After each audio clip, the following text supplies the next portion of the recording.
Welcome back, everyone. I'm a lady of Westeros, and tonight we will be talking about the gods among us, the Starks representing the seven. Eddard Stark, the Lord of Winterfell and father of his house, is the perfect representative of the father of the faith of the seven, the father that represents justice, fairness, and the duty to protect his family and his people. Eddard Stark is like the total embodiment of this. No one else in the series even comes close to Ned when it comes to being an honorable father and man. His commitment to justice is unwavering, even when it places him in danger. He sticks to his values and, again, does not waver. Um, Sometimes it's to a fault, but he sticks to it. He teaches his children this value of honor and duty and sense of justice. And this governs like all of his decisions throughout the entire series, from ruling the North to raising his children. And as the father guides the faithful with wisdom, so does Eddard Stark guide his household, his children, with integrity and honor, with values that ultimately shape these children into the characters that we have grown to know and love over the years. So, Eddard Stark, Lord of Winterfell, strongly represents the father in the faith of the seven. He symbolizes justice, protection, authority over the family and his subjects. And while Eddard does again worship the old gods, these qualities of his align closely to the ideals of the Father in the faith of the seven, and you can't help but notice that. And I think he's one of the truly most honorable characters, one of the ones that got that stick to itiveness to him. That again, even at the cost of himself, sometimes it's duty, honor. He embodies it, and again, he has embodied his children with it as well. Catelyn Stark, the Lady of Winterfell, embodiment of the mother. The mother is a symbol of nurturing, of protection, of unconditional love. Throughout her life, Catelyn has showed this fierce devotion to her children, and it is one of her most redeeming qualities. From the moment Bran fell from the window, she was unwavering in her support and being there for him, to the point of not really taking care of herself. And then when Robb needed her during the War of the Five Kings, she was there for him, even though at times she wanted to go back to Winterfell. Robb needed her, and so she sucked it up and did as a mother does, and sacrificed her own comfort, her own desire to support her child that needed her, and for the good of all of her children. Um, she did what she had to do. When Robb is upset because of Ned's death, Caitlin puts aside her own emotion to comfort her son. Um, and even the Jon Snow thing, how she was never good to Jon, she was all but mean and evil. It's the main reason I personally don't like Catelyn as a character, because of the way she treated Jon. But stepping back from my own emotions of what the heck, Catelyn, um, I see why she did it. She didn't want Robb to be too close. She didn't want any of the children to be too close with Jon, because Jon was a threat. There are many times throughout the Westerosi history where a bastard has risen up to overtake his brother at times, and Catelyn didn't want that, and to legitimize Jon, to welcome him into the fold as family. He was older, and he he was strong. He was a good fighter. He was smart. He was a threat. And as a mother, she was like, I can't have that threat around my children. I'm going to put as big a wall between them as I can, and between herself and Jon. And at times, I think she did regret that. But as a mother, She was trying to do what was right for her children. Robb Stark, the young wolf. He is the embodiment of the warrior. The warrior is the face of courage, of strength, of manly power, of fierceness and ferocity. And Robb does embody this aspect of the Seven very much, as you watch his rise from a young boy to the King of the North during the War of the Five Kings. His skill in battle and his determination to protect his family and to defend the North makes him a great reflection of the warrior. Um, like the warrior, Robb fights for not personal gain, but for the protection of his people, for the love of his land. Um, his victories in battle throughout the whole thing, even though they were short lived, he didn't have a very long reign as King of the North.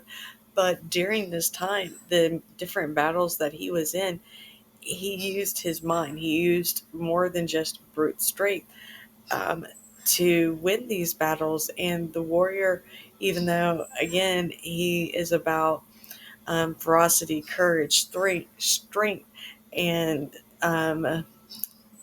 power in battle, he also represents many things like strategy and thought and planning, because brute strength only gets you so far, especially in a world where you are up against people like Littlefinger and Tywin Lannister. You've got to be more than just okay, otherwise, the sellswords would rule the kingdoms instead of kings and lords and all of that.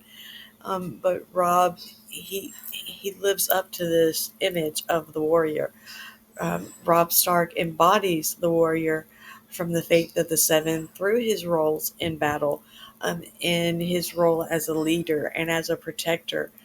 He is the symbol of courage and strength, especially to the Northerners that crowned him king. The warrior represents strength in battle, bravery, and protection of the weak. All of these are traits that Robb demonstrates throughout his rise as King of the North. Sansa Stark as the Maiden.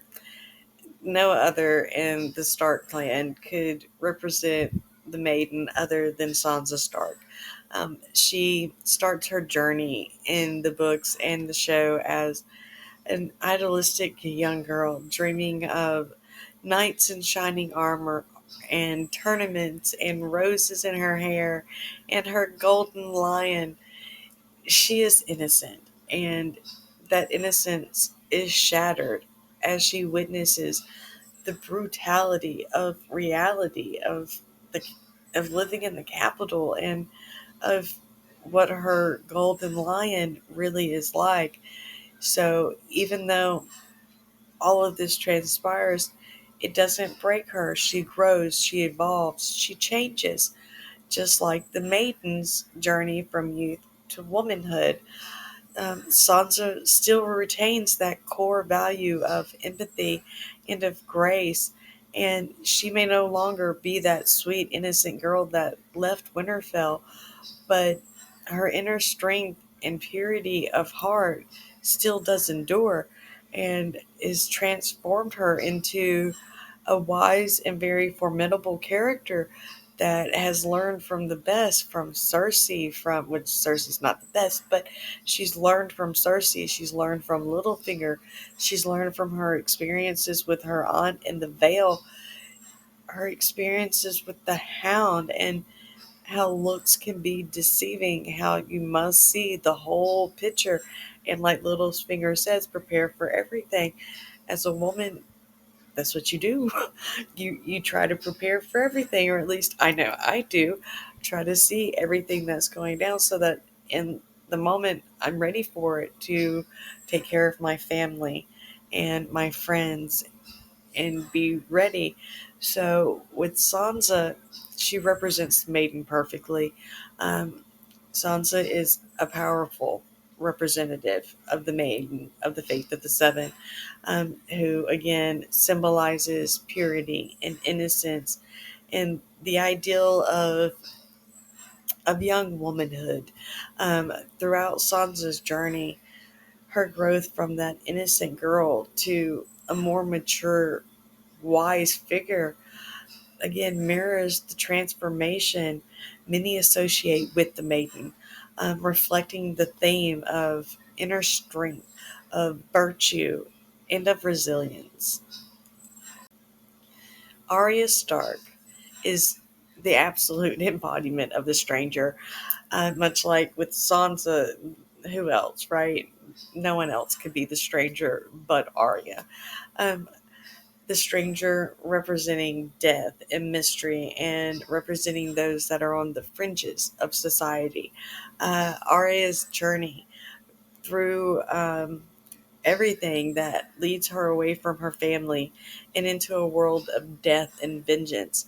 It makes her perfect for the stranger.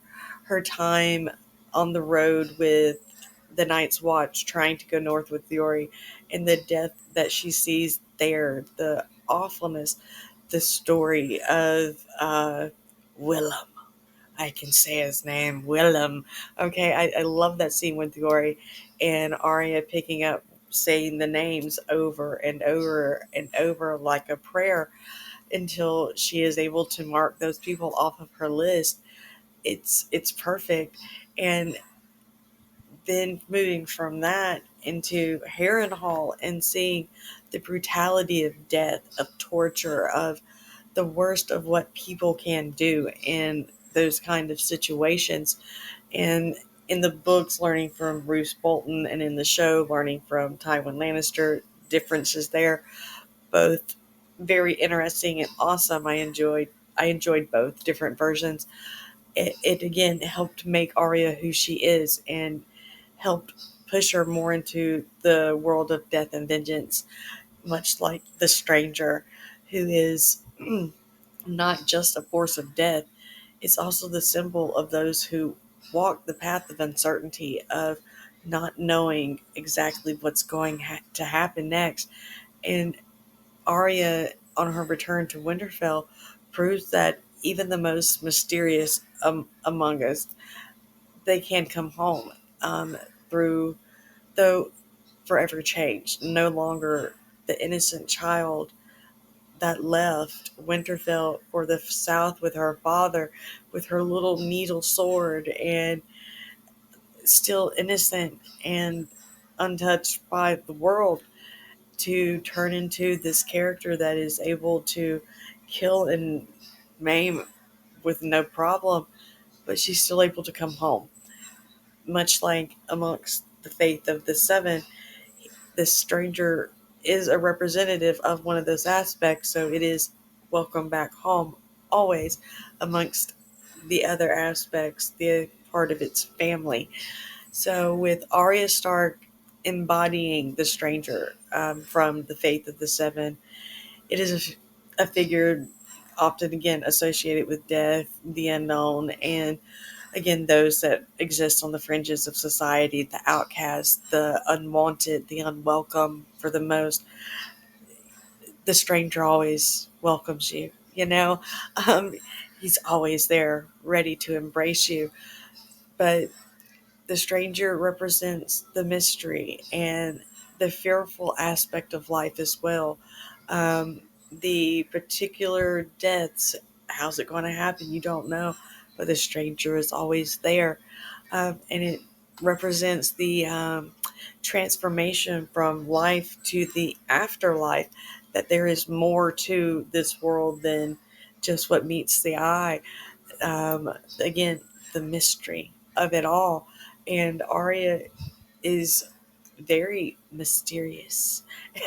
I love Arya. She's a great character, and I can't wait to see more of her. But with Arya's journey, she encounters death. Um, she shifts her identity and her role as an assassin. Like, it brings her closely to the stranger. It helps her mirror many of the attributes of the stranger. Bran Stark, one of the youngest children of Eddard and Catelyn, represents the Crone. And I know the Crone is usually depicted as a woman, but just bear with me here. The crone symbol is that of wisdom, of foresight, of offering guidance through visions and knowledge of the past, the present, and the future. And that is Bran. His journey from boyhood, dreaming of being a knight, being one of the King's Guard, to growing up at this point to be the three-eyed raven.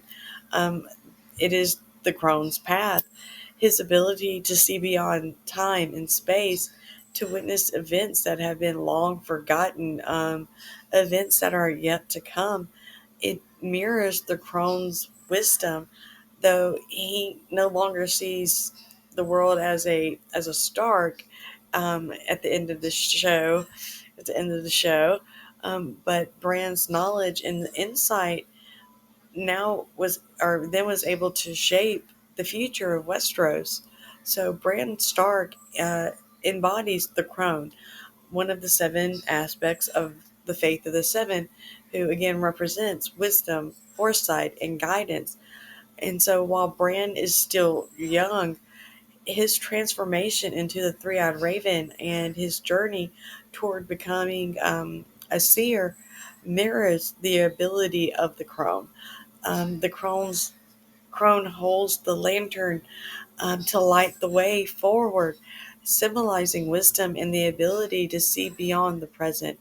With um, different traits like that, it aligns Bran and his ability to the crone, and the role of his story mirrors it, matches it, and again, out of the children, who better to be the crone than Bran Stark? So, Jon Snow, even though he was raised as the illegitimate son of Eddard, and we all know who his real parents are, he's still part of the family. He's still a Stark. Deep down in his bones, he's a Stark. So Jon embodies the role of the smith being the god of creation, of labors, of endurance, of forging not just weapons and tools, but forging alliances and building institutions. Jon, his role in rebuilding the Night's Watch from a broken mess of men to trying to bring them all together and make them into a united fighting force. Jon's forging alliances between the Brothers of the Night's Watch and the Wildlings, in his effort, not just that of, but bringing together Westeros to fight the White Walkers, bringing Dany into the fold to fight the White Walkers. It mirrors the work of the Smith. Through his actions in doing all of this, Jon has also built his own legacy, a legacy of unity and of strength, of shaping the future where old enemies can stand together against a common evil, with a common goal, and fight the threat that needs to be fought. Jon, as the Smith, has really done this. And so, with Jon Snow representing the Smith and the faith of the Seven, again, the god of that is associated with creation, with strength, with preservation through hard work. This, while the Smith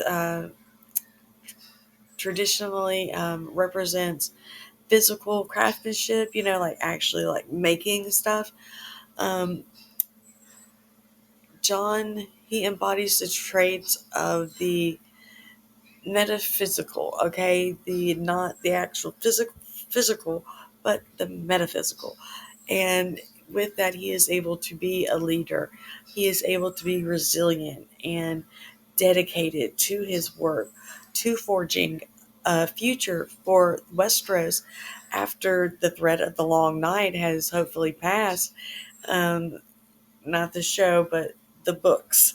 Okay, we're dreaming of spring and waiting for winter, but hopefully that will come soon. But back to Jon, he really does represent the Smith, represent creation, represent building.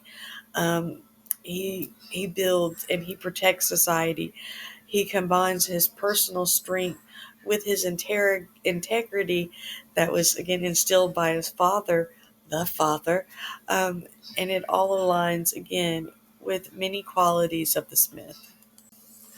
Okay, so we have gone over all seven aspects of the faith of the seven, and we still have one more Stark child left. So let's get into Rickon. Rickon Stark, the youngest of the Stark children, the baby of them all. He doesn't have much development in the story.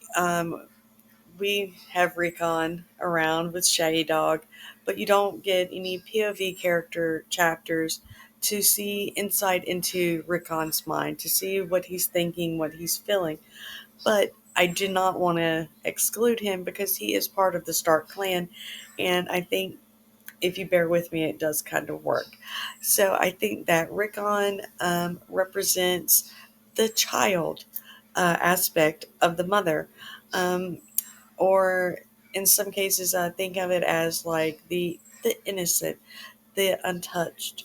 The faith of the seven doesn't really have a separate aspect, a separate god for children, but the mother is often associated with children due to her role as a protector and a nurturer.